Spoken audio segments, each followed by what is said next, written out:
Yes, mwiriwe bari mwiriwe bangiye bari mwaramutse bitewe n'aho muherereye hatandukanye, mukomeze mugire ibihe byiza. Tubifuriza gukomeza kugubwa neza aho muri mwese. Reka dushimire abakoze subscribe kuri Kayangana TV ndetse na share na comment. Namwe mwarakoze rwose ndetse n'abandi batarayikora, reka tubasabe kuyikora kuko ni ibintu by'ingenzi kuri bo ndetse kuri twebwe twese tuba turi kumwe mu bikorwa ndetse n'imirimo ya buri munsi. Hanyuma reka nongereho mbirize ndetse n'abasuhuze mwese. Nkomeje kubifuriza ibihe byiza mu by'ukuri, umwami Yesu akomeza abane namwe ndetse dukomeza no gushimira dushima Imana ikomeje kurinda ababyeyi bari ruguru mu Minembwe ndetse n'abasigaye muri Uvira n'ahandi hose hari kuhabera intambara kuri ubu zikaze. Dukomeze dushima Imana ko ikomeje kubarinda aho bari hose hatandukanye. Bari mu bihe bibi bitoroshe, ariko umwanzi nubwo abangamiye bigeza ariko iherezo azatsindwa, kuko ntabwo ari we uzugena ibihe bigena Imana. So reka dukomeze tubihanganishe mwese bihugu bwacu bw'Abanyamulenge mu ntambara tugizwe imyaka 9 twicwa twamburwa ibyacu buri munsi, ariko mukomeze mwihangane, hari umunsi umwe tuzacana wake. Hanyuma reka tubagezeho amakuru y'umugoroba cyangwa se iri joro bitewe n'aho uherereye.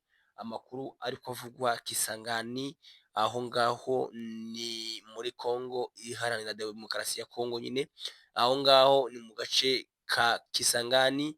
Aho Kisangani ku bayimenye cyane ni ahantu haturukaga amadrone aje gutera mu Minembwe. Igisangani niho hari tere yayo cyane, niho akenshi haturukaga drone zija mu Minembwe. Nico gihe abantu benshi bagiye bahamenya Kisangani. Reka tubagezeho breaking news ihari cyangwa se amakuru meza ahari. Mu by'ukuri ni meza kuko iyo tubona intsinzi iri kwiboneka cyangwa se iyo tubona urwacu ruhande birasa neza, tuba dushima Imana pe. Ico gaco ntabwo tugitsinda, tuba tugishimira Imana kuko mu by'ukuri reza imyaka 9 turimo duteswa gutya, hanyuma tukabona agahenge. Ibyo rero tuba tubishimira Imana. Hanyuma Kisangani kuva ku munsi w'ejo ndetse none ahangaha nuko ikibuga cy'indege cya Kisangani ubu nyine cyose cyabaye tombe cyangwa se bagitwise, cyahiye. Gisegeti ndetse n'abandi bagenzi we ubu nyine bari mu mazi abira ko bibaza ngo se turaja hehe. Mu by'ukuri ku munsi w'ejo baraje barayibombarde Kisangani. Ubu nyine tuvuga intare zishaka kuyijamo. Nayo niyo makuru mugomba kumenya, bitari byo gutsinda cyangwa se byo guhisha ngo se n'ibandi bayitwise. Intare zigomba kuja muri Kisangani.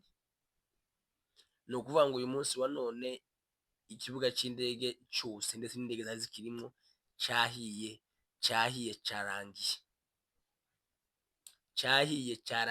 Ayo ni amakuru y'impamu, niko bimeze.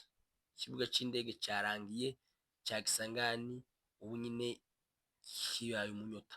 Ni ukuvuga ngo Gisegeti karibatse, aha ndabigenza gute, ariko aho ni mu nzira.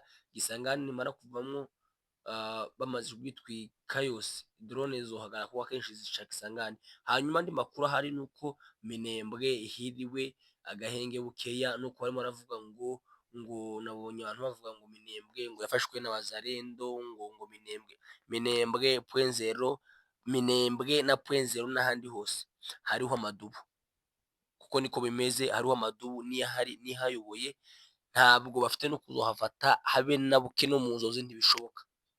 Nguko uko zifashe mu karere ka Kisangani. Abantu bakomeze bahasengere, bakomeze begera imbere rwose, bizaba ari byiza. Iyo ritime ntabwo ari mbi.